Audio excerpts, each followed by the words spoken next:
எனக்கா இத்தனை கிருப என்மே அளவற்ற கிருப எனக்கா இத்தனை கிருப என்மே அளவற்ற கிருப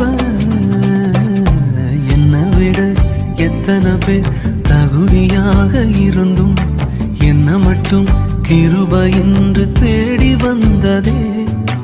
என்னை விட எத்தனை பேர் தகுதியாக இருந்தும் என்ன மட்டும் கிருப என்று உயர்த்தி வைத்ததே. உங்க கிருப